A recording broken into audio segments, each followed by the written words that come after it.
Robert Joseph here. I just thought that I would come in here and wish you a happy new year. This is January 2026, and I thought I would start off the new year with sewing. So I know the camera is tilted a little bit funny, but I wanted to make sure that you could see some of the stuff on the table that I'm talking about. So if you've been watching me for a while, you will know that I have a series of sewing how-tos, how to get sewing and sewing samples. So I used to teach college, and we used to do a whole 8 weeks of just sewing samples plus about 8 garments there as well. And by the end of that 8 weeks, those students really knew how to sew. And this is what we used to do, this whole binder of all of these sewing samples. Now, some of you may be watching, some of you may have been my former students. So you're very well aware of this, and you probably have this on your shelf to refer back to. Now, also, if you have been watching me for a while, you know that you can go and watch the series of videos under the Apparel Arts Academy playlist. I believe there's level 0, level 1, and level 2. And the level 0 is actually just threading your machine, the types of threads, and the tools that you're going to need. And I'll go through those in just a minute. Now, even though I used to do this whole thing in 8 weeks, it was about 100 to 120 sewing samples. What I've done for you is divide them into 3 different levels. Now, I have level 1 and level 2 already completed, but be aware if you're watching those under the Apparel Arts Academy playlists, those actually are on, I use industrial sewing machines. And so what I'm doing with this now for you is to work with these samples on home sewing machines and home sewing tools. So I don't want to have anybody feel like they're being left out. So I also want to prove that even though that most college students are working on industrial sewing machines, and that's what we used to use in the classroom, you can do these on home sewing machines as well. And we'll get to that in just a minute. Now, one thing that I do want to mention is even though I have level 1 and level 2, I'm currently working on level 3 for both the college students and the home sewing students, for those of you watching. So through this year, we'll be going week to week and finishing these sewing samples as we go along, as they are in the level 1 and level 2. And level 3 once I get there. Okay, so the other thing that you need to be aware of, it's not a big deal, is that I'm going through a rebranding. And so you may see this. Many of you know my Robert Joseph Sewing logo. You see it right here behind me. That you may see me going back and forth between the Apparel Arts Academy and the Robert Joseph Sewing. It's just rebranding that I'm working on over this next year. So don't worry about it. It's the same patterns, same everything. Okay, so now that's out of the way. We will get to the sewing in just a bit.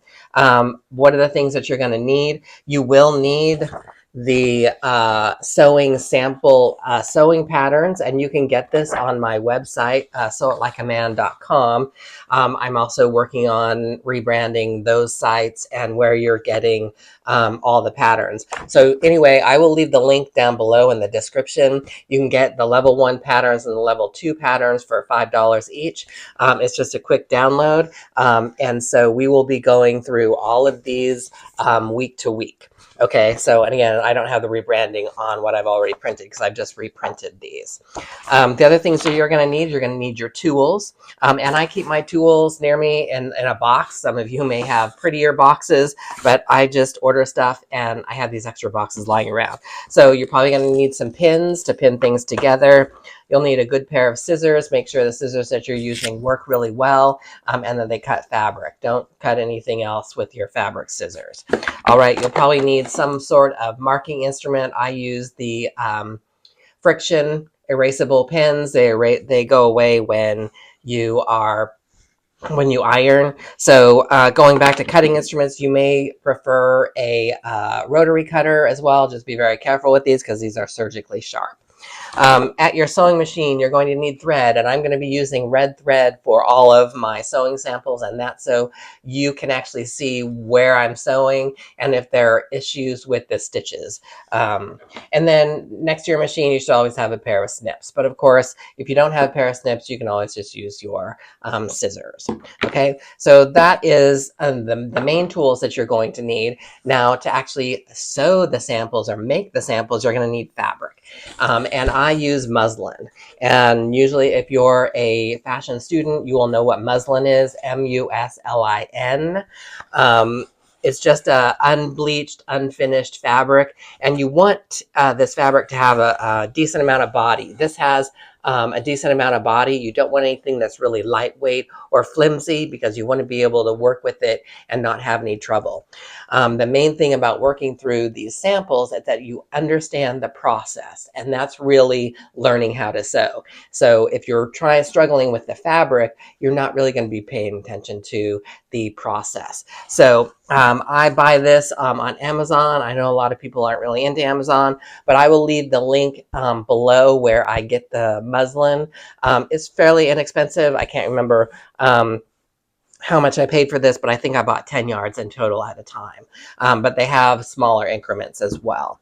So fabric, you're going to need your tools, and of course you're going to need a sewing machine, and I'm going to get into the sewing machines in just a second. But I just want to reiterate that we are not going to be making any garments in these series of videos. We are just going to be working with the sewing patterns, the sewing samples with the patterns that I have for you, and you can get those patterns on my site for just $5. Okay, so I will mention that in this, if I can separate these papers, it's cold and dry here right now. So on the first page, it lists all of the samples that we will be doing. And the first things that we're going to be doing today, we're going to be accomplishing today, is just our sewing on the paper. So this is the beginner, the intro video for all of this. And I know some of these things seem kind of really boring and you can feel like you can skip over them. But I got to tell you, I've had people who are advanced sewers, been sewing for 30 or 40 years. I've been sewing longer than that. They come into my class and they do these stitching exercises and they're like, wow, I really learned how to control my machine. I really learned how to use my eyes and my hands like I never have before. So they have always told me that they learned so much by just doing these first basic sewing exercises. And when you get really good with these, your other samples will come out looking really, really beautiful because your hands will be in that motion, using your hands the way perhaps you haven't used them before. Okay, and also your eyes. Okay, so I'm talked a lot more than I thought I would talk in this intro. So we're going to work on these stitching practice, and I'm going to run over the machines, and I'm going to talk to you about the machines that you might be seeing in my videos. Okay, so we're over here at where I have a bunch of machines out, and the reason I have these out here is because I may be switching between some of the sewing machines in some of the videos. So I just wanted you to be aware that if you see a different machine in different videos, it's just that I've chosen that machine for some reason. Okay, it's not a big deal. However, I do want to mention the 3 regular home machines that I have that I do go between. And this one, I want to mention this one right here. This is the Brother, and you'll notice a theme here that I use Brother machines. I like Brother. They've done really well with me. And one of the things that I really like about Brother is the drop-in bobbin. It just makes it really easy to get that bobbin in there, and there's no extra case. You don't have to tune it. They just seem to work really well for me. Anyway, that's just my experience. So this machine, I want to mention this one. This is the Brother, and it's LX3817. And you'll find that there's a letter after. This one has a G, and that's for gray. There is also white, and it doesn't have a letter behind it. And there's also, I think, a P for pink, and also a blue. So you'll have a P P, G, or B, or there won't be a letter after it. So LX3817. And I have a whole series of videos on this machine itself because I'm so impressed with it. And I bought about 3 or 4 of these when long ago, many years ago, right before COVID happened, because I was going to start teaching sewing in my home. And these were inexpensive. At the time, I think they were just over $80. I was in Walmart and I think it was $97.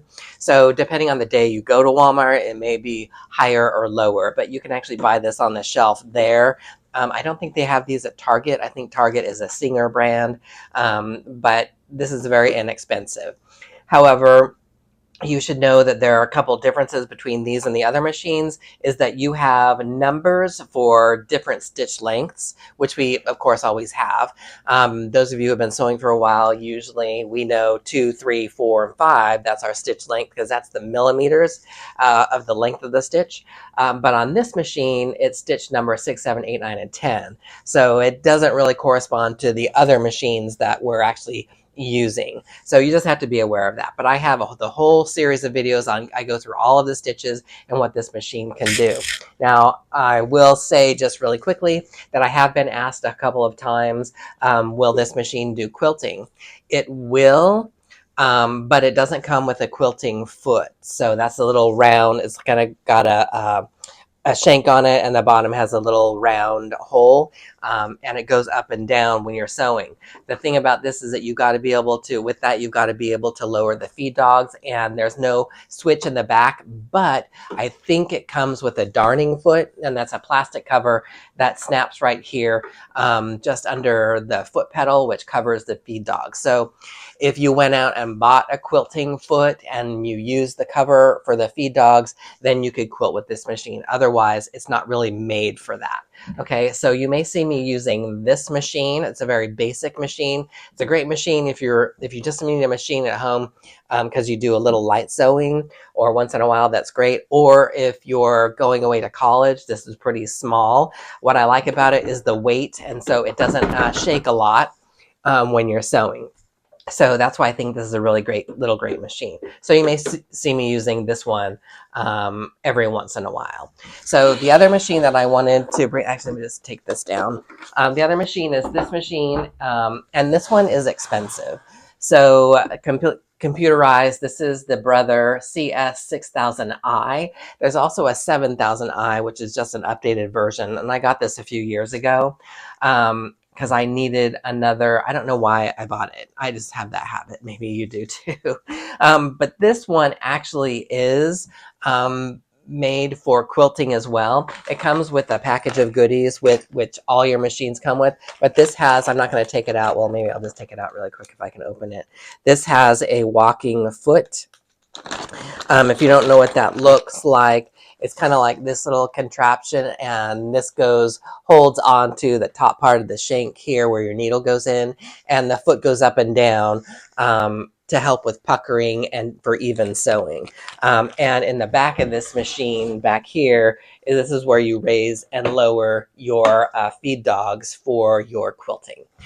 So you can use this for quilting, and it has about 59 different stitches. I never go through all these, and I have never, I haven't done a whole video going through each of these stitches. Some of them are decorative. Maybe I should do that if I have time, but we're doing a whole series of sewing samples for right now. So this one, I actually looked it up on my iPad on Amazon. I think it's about $3.29. We'll look at Amazon quickly once I get going through all of the machines. You probably won't see me using this one a lot. I don't know why. I just think it's a fine machine, but I tend to use this one over here, and I'll get to this in just a minute. This one, though, I should tell you, comes with speed control. So you can go very slow, you can go medium, or you can go very, very fast. So a lot of people like this when they're doing intricate sewing. This has a raise and lower needle. This is your back stitch. And this button here, you'll often see that on machines that are also embroidery machines. This is a start and stop. So you don't necessarily need the foot pedal. So that's actually especially nice when you're doing buttonholes, and these have This has 1, 2, 3, 4, 5, 6 different types of buttonholes. So if you're doing a series of buttonholes, you don't really need to have the presser, the foot pedal. You just hit this and it will actually go. Okay, so that's what's kind of nice about this, but it's completely computerized and digital. Okay, so I'm going to take this one down and we're done with that. So the machine that I will probably most likely be using a lot is this machine here. And this machine comes with an extra table to put on here, which I don't usually use. You got to take this off and then put that on. And I don't really use that. I don't need a lot of extra space, but it came with this, which is nice. A lot of people like that, especially if you're going to do quilting. And you can do quilting with this one as well. So the feed dogs, again, lowering is right back here in the back, raise and lower. So you won't have a plate to put over it. You'll just lower the feed dogs. Remember to bring it back up when you're going back to regular sewing.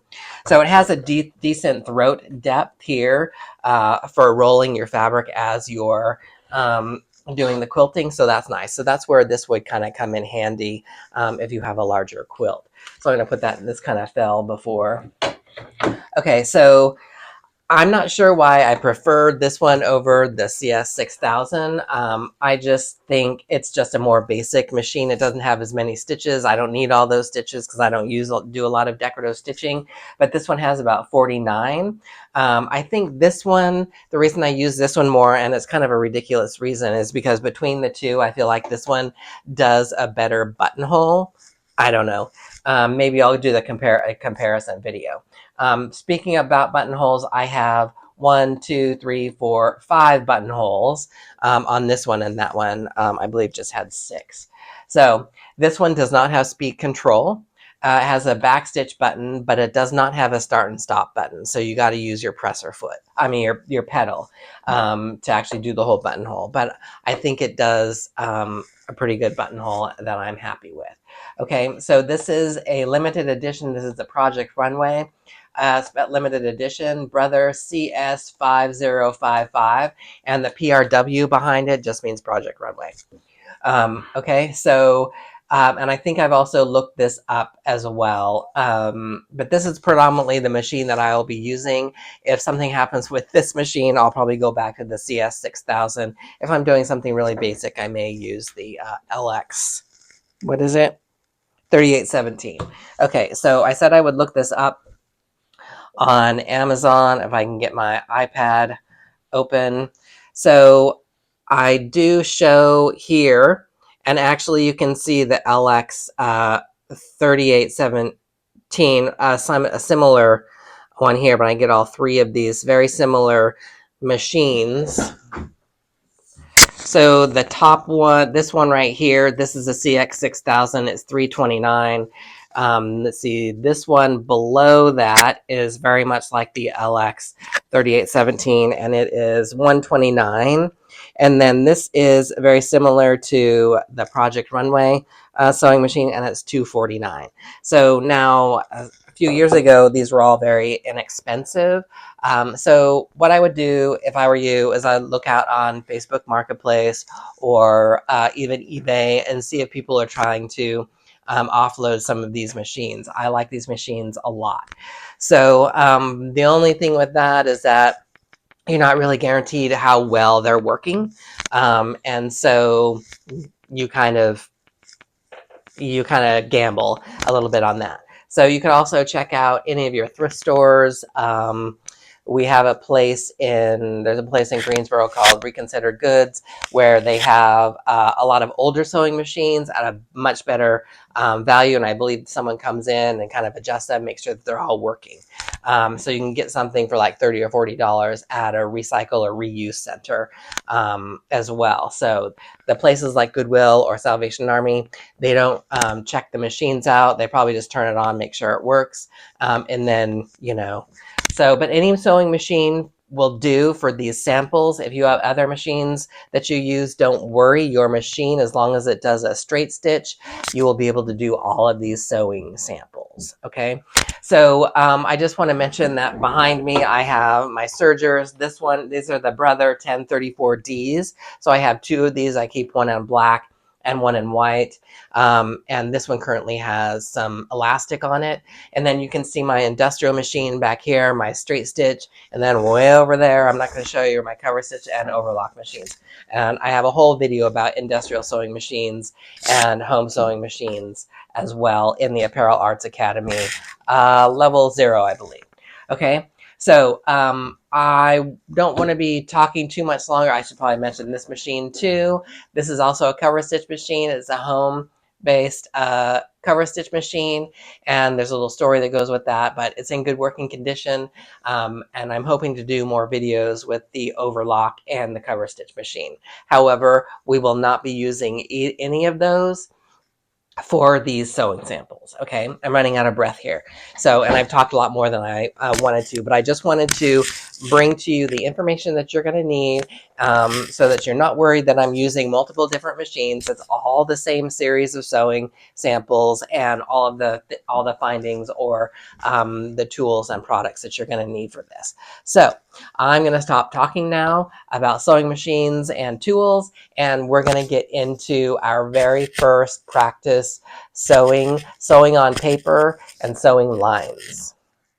Hi there, so I'm back really quick, and the other things that you're going to need is you're going to need an ironing board, and my cover needs to be changed really bad, and you're going to need an iron, and this is a cordless, and I'm about to replace it.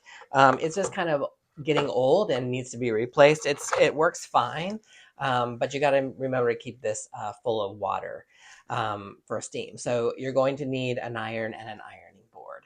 Okay, so let's get back to the sewing machine.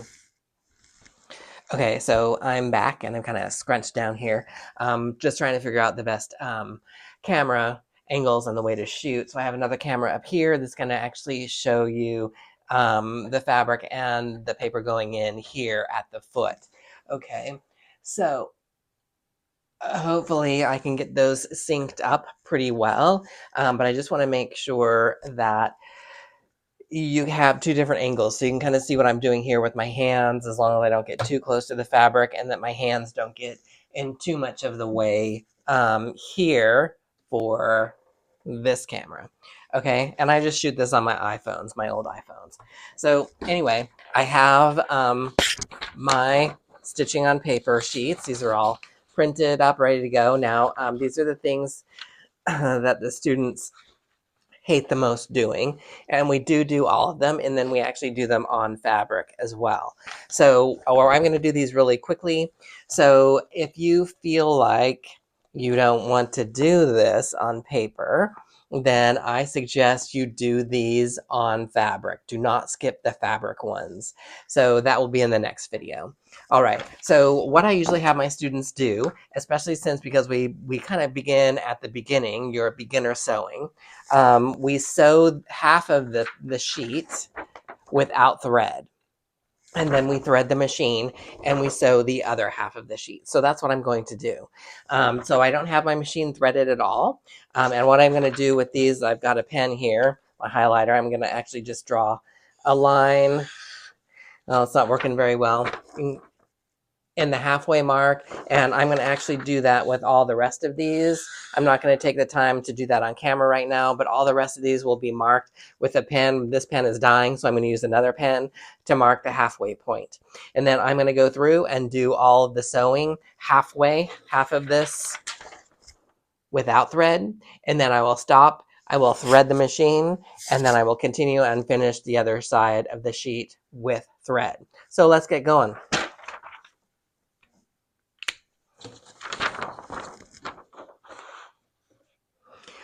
So what you're going to want to do is put your fabric in here. Make sure your presser foot is up. This is your presser foot.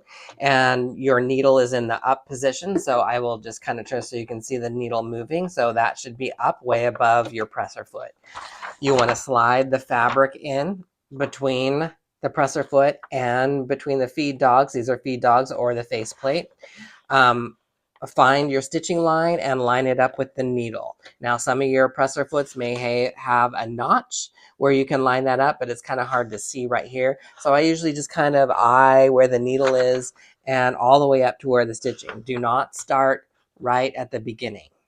And also, one other note, we are not going to backstitch, because if you backstitch, it will just put holes in the paper. So we're just going to sew. Before we can sew, we got to put our presser foot down. Some of you may have a lever that's under here, or it may be all the way to the back. So I'm putting my presser foot down. Now I like to start with using the hand wheel over here, which is on the back side of this. And I'm just going to turn this so you can see the hand wheel right here. You want to turn that always toward you, going that way toward the front of the machine, not going back, because it tends to mess up your bobbin. Okay, so let me turn this back and make sure that I can still see it in the other camera. Okay, that looks pretty good, except we've got the light. I can't get away from that. This light area right here, I can't get away from that. That's the light on the machine. Okay. Okay, so we're good to go. I like to put the needle down, straight down into the paper or the fabric, and I'm going to sew. So use your foot pedal and press it to make the machine. That's going pretty fast.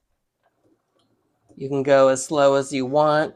You want to make sure that your line is going right into where the needle is. If it goes off like this, if you start sewing like this, don't worry about that. Don't try to lift the presser foot. What you want to do is just very carefully, just as you're sewing slowly, just float the paper back over. Now, I tell my students this is like driving a car. So you're not holding on to the paper. You're not holding on to the pavement that you're driving onto. You're actually just using your foot pedal to put the gas on, and you're just steering the paper, okay? So if you need to go this way, you go that way. You need to go the other way, you just move the paper onto that line. When you come up to the end of the line, make sure that your needle is in the up position. If it stops like this, again, turn the wheel over here toward you to bring that needle all the way up.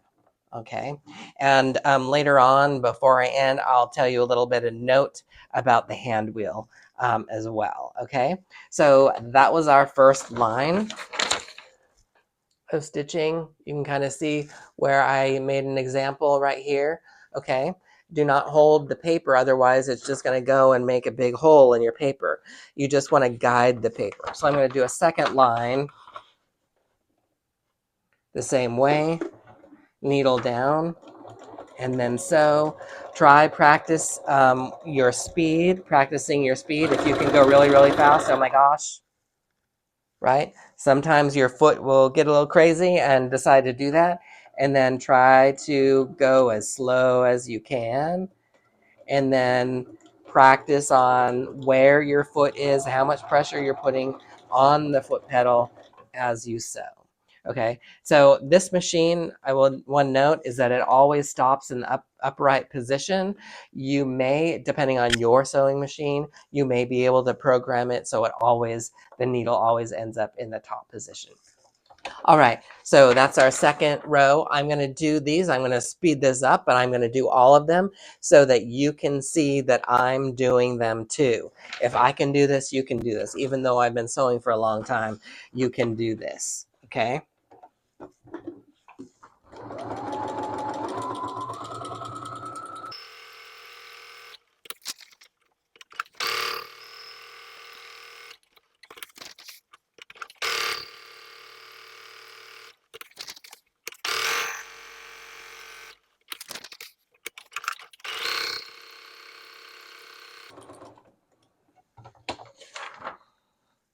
Okay, so I have done half of the paper without thread. And if I turn it over, you can probably see those lines a little bit better. All right, so pretty good. If you've gotten this far, congratulations. We have a lot more sewing to do, just FYI. So we did pretty good, but that's just a straight line. All right, so there we go. Let's move on to the next one. The next one's a little bit trickier. We're still doing straight lines, but we have a little bit of a change up. So this one here, We have these up here and they're also down here. These little corners here, these are going to be called our pivots. What do you mean by pivot? I know there's that very famous Friends episode where they were moving the couch upstairs, right? And pivot. Okay, very funny. Anyway, that's exactly what this is. We need to turn the paper, but we need to turn the paper or the fabric while it's still in the machine. Okay, and that's what makes these nice corners. So we remember how to do the regular straight stitch. So we're going to do this one, stitch, stitch, stitch, stitch, and we're going to stop here, but we're not going to take the paper out. We're going to leave the paper in, but we're not going to let the paper move. We're not going to lose that spot. We're going to bury the needle into the paper. That means we're going to put the needle down all the way through the paper. Then we're going to turn the paper. We're going to lift the presser foot, turn it, and then we're going to sew this little bit, and we're going to do it again, and then we'll sew all the way down. All right? So here we go. Just like we did before, paper, line it up with the needle between the presser foot and the feed dogs. Put your presser foot down. Turn your needle down. Let's sew. Take your time if you need to. Now, as you're coming up to your first pivot here, I got off a little bit. You see that because I was not paying attention. I was talking to you. So I'm going to come back slowly, come back over this way to the dotted lines. And I'm coming up to my corner. And just before the corner, I'm stopping. And then I'm going to take my wheel and I'm going to put the needle all the way down. Now, if you're not right on this corner here, that's okay, or this corner, depending. You see that in there, one of these corners here, you can go ahead and lift the presser foot, go and move your paper so you get this needle down, because I want you to practice this. I want you to understand this. The needle needs to be down all the way in the paper or the fabric. Then you can lift up your presser foot. You see I just lifted that. Turn the paper. You're still in alignment. Okay, your paper is not being able to move anywhere. Your fabric can't move in anywhere, which is good. You won't lose your stitch. Put the presser foot down, and then you're going to sew over. And I'm lucky I have a little plastic view here so I can kind of see where I'm going. So slowly, and then get close to it. If you're over a stitch, that's okay.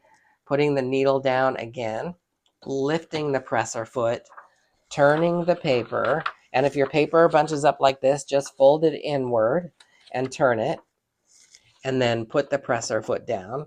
And then you're on your way to sew your straight lines again. So by now you should be pretty good with your straight lines.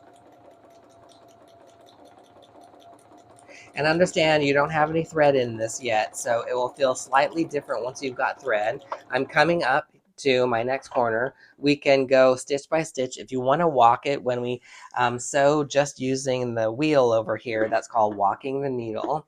Even if you have to do a couple of stitches. Am I there? I think I'm going to do a half stitch, so look at this.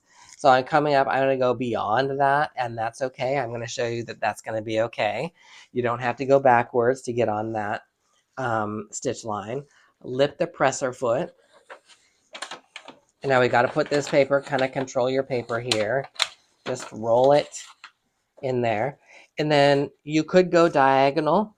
I'm putting that up to your corner, or just make it a straight line until you get over here back to this line. So that's what I'm going to do. Now, if you're not good enough yet with, okay, so I'm there at that corner, and then I'll come back to my thought. I'm going to lift the presser foot, turn it, and then sew. I'll go and sew this line pretty quickly because I wanted to complete that thought that I had just before. Once you come up here, and I know these distances here at the bottoms where our pivots are pretty short. If you're not so good at controlling your machine yet, put that needle down. You are allowed, put your presser foot down. You are allowed to just walk the needle over there. Just until you start understanding the process and the rhythm.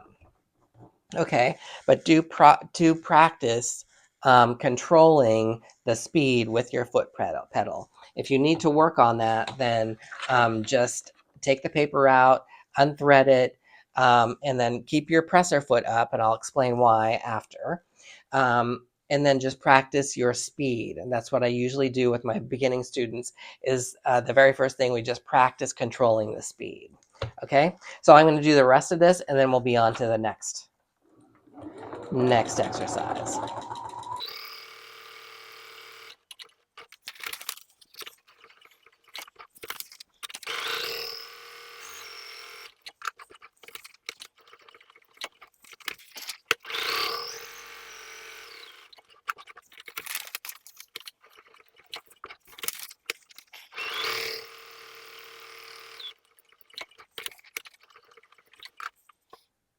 Okay, so I'm halfway through this one. The other half I'm going to do a thread. So I'm done with practicing without the thread. So I'm going to go ahead and take this out, bring that needle back up. And you can see, let's see on the other side. That looks pretty good. Now I'm going to set this one back here, and we're going to move on to the next one. This would probably be a good time for you to take a break, and I'm going to take a break too. So, of course, it will seem like I didn't take a break because that's the magic of video editing. I'm going to come back and we'll do a couple more. So, if you need to take a break, coffee break, any kind of break, do that now. It's a lot of sewing, it's a lot of monotonous sewing, and sometimes that can be very taxing. So go ahead and take a break whenever you need to. Okay, so I'm back. I hope you had a nice little break. Paused the video, hopefully.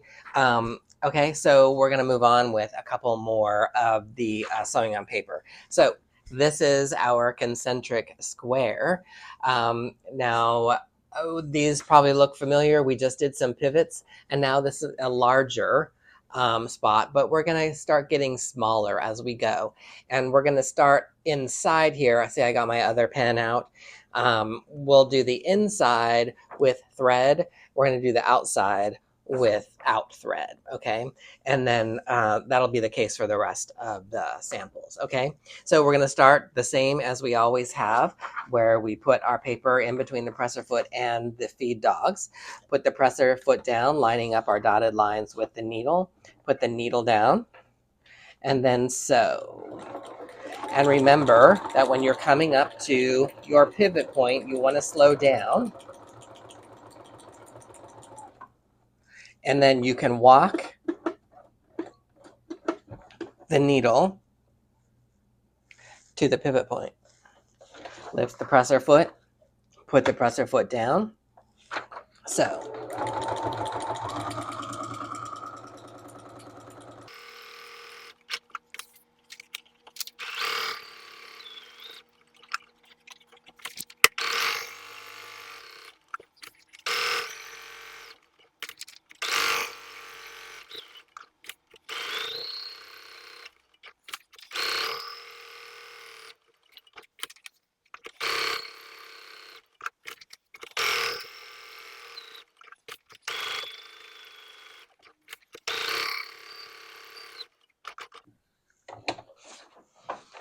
okay, so I did some concentric squaring here all the way around. And if I turn it over, and you can see, or maybe you didn't see, that I got off a little bit on some of my corners, just a little bit, maybe one stitch, and then I just came right back in to this. So pretty good.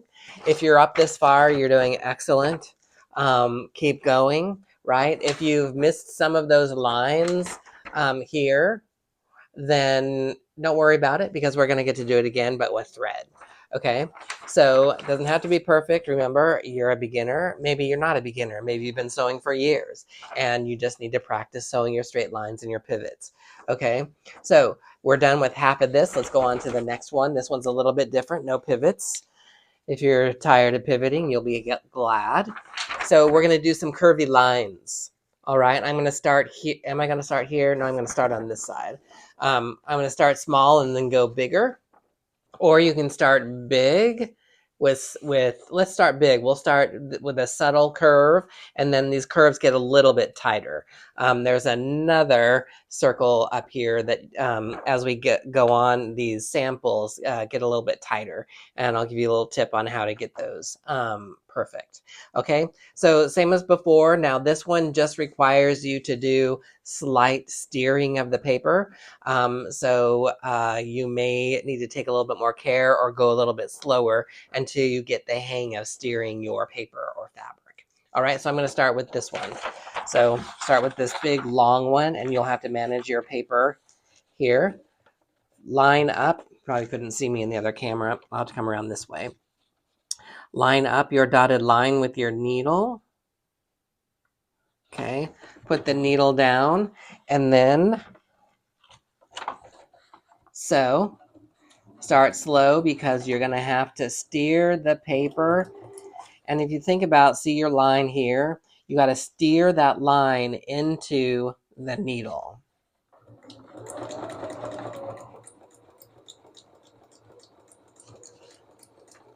Go very slowly and just slightly steer that paper.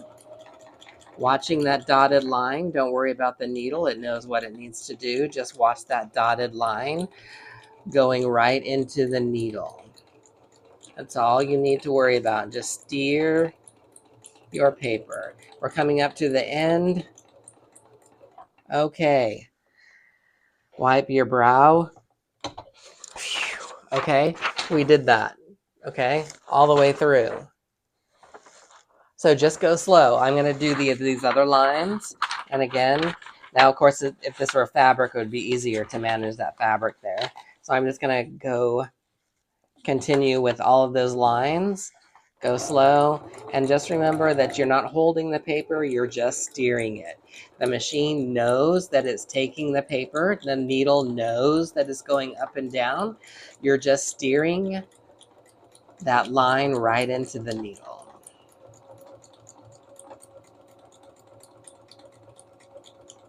Think about driving on a windy road. All you're doing is you're following the line and you're just steering the car.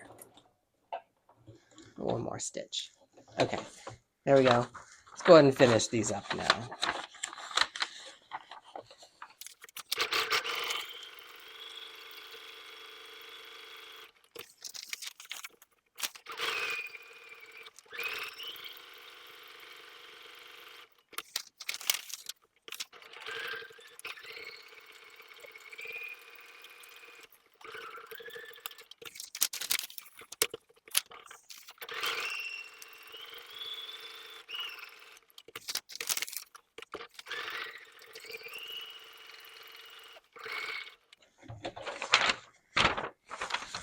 Okay, there we are. We're done with that half of the sewing on these curves. Now, if you notice on these really tight area curves, right, like this one, you have to steer really kind of quickly. So go slow as you're going. The bottom isn't so bad, but these really tight curves, you got to steer kind of quickly. So you will need to go slow for those parts, okay? So we are done with this curve. Let's do one more and then we'll take another break. Actually, no, we only have 2 left, so let's take a break now. And I'm actually kind of getting hungry. Here, it's about 12:30, so I need to have lunch. So, of course, it will only be a second for you. So I'm going to take a break, and then we're going to come back, and we're going to do the last 2. Oh, that looks scary. Oh, and then this one. Curves. Okay, so I'm going to go have lunch, and then we'll come back, and we'll finish the last 2 sewing on paper. Okay, so I'm back. I've had lunch, and we're going to go right back into this, and we're going to do this crazy looking zigzaggy part. And I'm going to do the top part first with no thread. We're still sewing with no thread. So do this without no thread, and then we're going to come back and we're going to do all the threaded parts. So these are pivots, but we're sewing at an angle into the pivot and then a different angle up to another pivot. So that's why I've done this, is because we have to learn to be able to manipulate and maneuver our fabric into the sewing machine as we're sewing. Okay, So that's why we're doing this. So we're going to start this, and I think I'm going to start the long one first, right next to my green half line. So I'll start there, and then I'll move outward. Like always, we are putting the paper in between the presser foot and the feed dogs, lining it up with the needle, and drop the presser foot, needle down, and we're going to sew.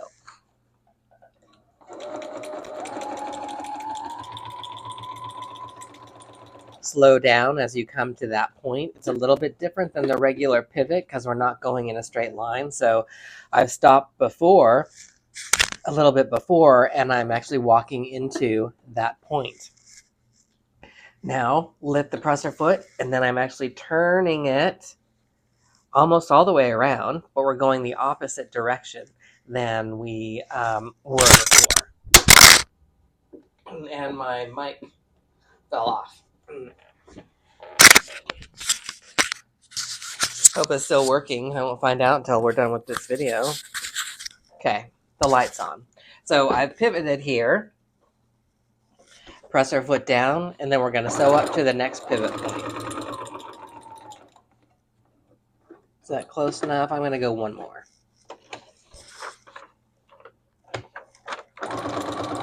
Again, this is all about control and managing your fabric. Of course, this isn't fabric, it's paper. With fabric, of course, you can move it around a little bit easier. Paper is kind of stiff, but at the same time, this exercise is really important because you will, at some point, be having to manipulate or manage your fabric as you're sewing.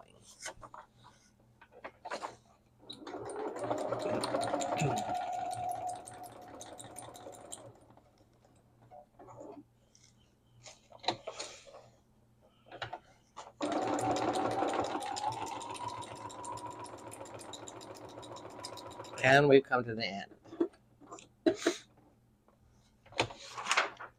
All right, we are done with our first zigzaggy line.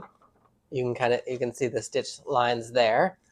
All right, so I'm going to go ahead and do the rest of these, get these done, and then we'll move on to our last stitching on paper without thread.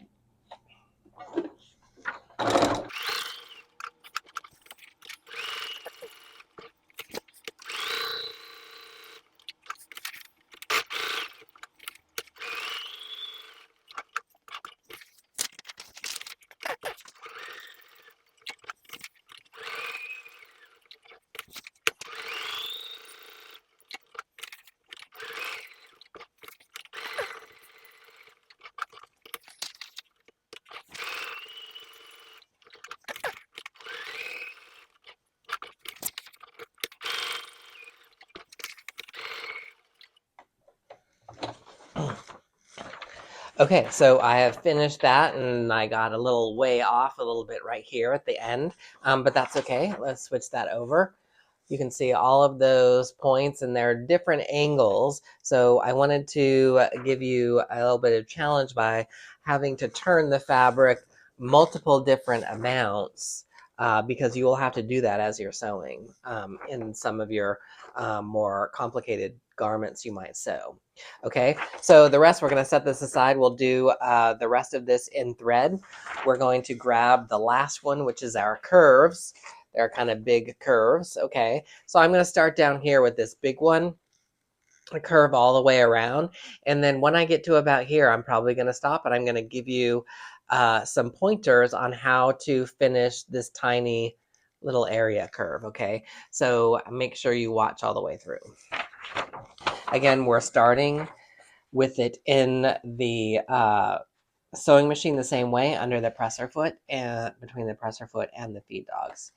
Press our foot down, and we're going to slowly go around in this curve. Just go as slow as you want. Remember, you're not holding onto the paper, you're just steering it as it's stitching. We're going to curve, and those stitches on the paper, we're feeding those stitches right into the needle. So you want to watch the stitches on the paper rather than the needle. Make sure that those stitches are going right into that needle. I'm going a little bit faster now. We're coming up and around. You can stop if you need to. Some people like to stop. If you need to readjust yourself and you need to stop, make sure you always put the needle down. You can lift up the presser foot and just readjust a little bit if you need to. That's perfectly okay. And then this is a good exercise to practice your foot pedal control. If you find a speed that works really good for you, you will kind of, once you have been doing this for a while or sewing for a while, it will just, your foot will just have a memory of how much pressure you are putting on the foot pedal. Okay, so we're kind of coming up to the first part of this inside curve where we're going to start curving in, and the curves are going to get a lot tighter. So I'm going to stop here. I'm going to put the needle all the way down. Now, the pointer here is that you need to change your stitch length. Now, I didn't say what stitch length I was using before, but I just turned the machine on, and whatever stitch length the machine started at, that's what I was sewing at. So I started up here. It says a 2.5 stitch length. I would suggest maybe starting with a 3. But those are fairly long stitches, but those are easier to see if you need to rip out or unpick your stitching. So 2.5 or 3 is usually the average for your basic medium weight fabrics. So this machine started me off at 2.5. So what I'm going to do now that I'm going into a tighter curve, I'm going to actually go down to a 2. And because of the shorter stitch length, it will give me a little bit more time to turn the paper into the curve. And then we'll probably change it again a time or two before we get to the very inside of that circle. So let's see how tight I can get this, if that's a little bit better sewing at a 2. Now with the paper, when your stitch length is short, you want to be careful because it can rip the paper. So you don't want to go very fast. And you will get a feel for this when you feel like it's getting too difficult to turn those stitches into the needle. Then maybe it's time to lower your stitch length or shorten your stitch length. I'm going to go a little bit more, but it's getting harder to get that turn in there. So I'm going to stop, put the needle down, and I'm going to go down one more. So now I went from 2.5 down to a 2, and now my machine is doing it lower in increments of 2. So I'm sitting at a 1.8. So I'm going to, that's a little bit better, but understand on the paper, if you go much smaller than that, then it's just going to rip the paper. Well, this is pretty good. Just go slow. And you're just turning, continually turning. Okay, it's getting too tight. So I'm going to put the needle down. I'm going to go down one more time. So now I'm at a 1.6. And let's see what this is like. Those stitches are really close together. But I think I can make it to the end. I go really slow and turn. Ah, there. I'm at the end of the stitch line. So I'm going to take this out. You probably can't see the stitches here. Let's turn it around. And now you can see how close those stitches are at the very end. So that's why I said if you go much smaller than that, it's going to rip the paper. Now, fabric is a different story. Okay, so as you do this curve, you want to, and you get tighter in here, then you're going to lower your stitch length. And that's what it would be if you were actually sewing a tight curve on a garment with fabric as well. You would want to lower your stitch length. Now, if you make a mistake on your fabric at a tiny stitch length like this, it's going to be very difficult to rip out. So we don't generally want to go that small. But anyway, that's how you can get those really tight curves done. All right. So I'm going to go back up to my 2.5. Because I'm going to go ahead and I'm going to do this other one here. And then on this line, we're going to do this one line with thread once we get to the thread part. So I'm going to do this line here without thread, and that's just for more practice.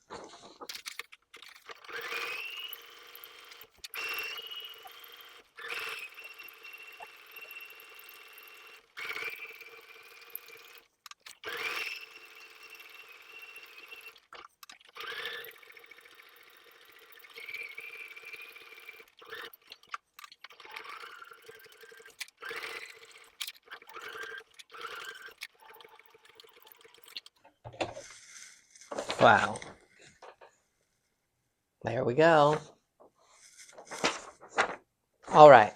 So now we have all of these done halfway. How do you feel about that? It's a lot. I know it's a lot, but your practice, and I'm going to tell you right now, if you've managed to get all of these done without thread, then you are a better sewer now than you were, say, an hour ago.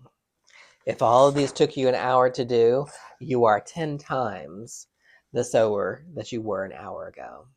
Now, we're going to go back and we're going to actually thread up this machine. I'm going to thread up the machine. You can thread up your machine. And we're going to do the other half with thread. I'm using red thread so that you can see it. Now, I'm not going to walk you through how to thread the machine, how to wind your bobbin and everything. I have a full video in the Apparel Arts Academy Level 0 about how to thread the machine, or it's Level 1. I think it's Level 1. Maybe I will post the video here if I remember to do that, which I hope I do. I'll make a note of that. How to thread the machine. I think it's this machine that I use. I can't be certain of that. Most threading on most machines, for modern machines, the threading is the same. If you're using a much older machine, the threading is going to be different. Consult your manual or find the manual online. Okay, so and I would suggest also using a contrasting thread to the fabric that you're using. So if you're using a dark color fabric, then use a really bright color thread because you want to see your stitching. So I know we don't want to say that we make mistakes, but we all make mistakes, and that's how we learn. So the more of that we see, the more of our stitching that we see. So as far as our lines are going, if they're getting wavy or they're getting bunched up for some reason, we want to know where those are so that we can correct those for the next time. So I'm going to get this threaded up. Oh, there was one thought that I wanted to tell you about. Before I thread this up, I did talk about this wheel. I wanted to mention something about this wheel when you take your fabric out or your paper out. Now, this machine always stops with the needle in the up position, which is great. But if yours doesn't do that on any kind of modern machines, if you look on the side of the wheel, and I don't know if I can, I'm sitting here, you can see what I tell my students is there's a line here where the molding of the sewing machine, the front and back come together. And then there's also a line, a line here on the wheel. Let me see if I can get that line here on the wheel. If you line those two things up, then your needle will be in the tallest position. And here, your take up lever will also be at the top, and you want, whenever you take your fabric out from your thread, you always want your take up lever. Okay, I have a whole video about that, what that is and what it does in that threading of the machine video, which I will link here, should be linked here by now. Okay, so I wanted to mention that. The other thing I want to mention is this little doodad up here. Let me bring this back over here. This little doodad up here. This is where you would put your thread on. So take this off and you would have thread that looks like this or your other spools, and you put it on here, and then you take this, right, and then you attach it here, and you want to push that all the way through so there's no give. Don't want to put it here on and where there's give like this. You want to make sure that it's snug, okay? And then your thread will come off of here. This is a new spool, I think. Where is the thread coming off? I don't know. It's locked. Okay, it comes off of this way, but I'm not using this spool. I have cone thread. So I prefer cone thread because you get a lot more for your money. And I have purchased this stand, which it goes here and it goes up here. So I don't know how much this is. I think on Amazon it's like $10. If I find it and I remember, I'll put the link down below in the description. I don't know where I got this, but you can buy thread on Amazon as well in the cone thread. Okay. So there are a lot of people out there who have contraptions or things that they tape to the back, coat hangers or whatever, put it in a coffee cup and up here. I don't advise that. And the reason I don't is because of tension. So you want to make sure that there's no extra tension coming off the thread going through your machine. You want to make sure you're getting good stitches. So this is probably the best thing, and I think it's about $10. So that's what I'm using. So you won't see the spool up here on the machine when I'm sewing. Okay, so I'm just going to go ahead and get this machine all set up to actually sew the rest of our stitch lines on paper with thread. Hi there, I just wanted to come in here and stop the video at this point. Since we have finished all of the stitching lines on paper without thread, I thought this would be a good place to stop. Now, my original intention was to continue on, add thread, and finish out in one complete video, but this section is actually quite long, and I think it's already over an hour long. So this will be titled Sewing Lines on Paper Part 1, and then Sewing Lines on Paper with Thread will be the second part. So just keep that in mind. So there should actually by now should be a link directly on this video to the next set of videos where I add thread to the machine and sew the rest of the sewing lines on paper with thread. It will also be the next video in the playlist, so it should automatically play. I'm fingers crossed, hopefully I got that right this time. So I wanted to thank you for watching. I hope to see you in the next video set when I sew on the paper with thread. So if you want to catch that, it should have been uploaded when I uploaded part 1. If not, hit the subscribe button and you'll be notified when that video or when any new video is uploaded in my channel. Thanks again for watching, and as always, be well.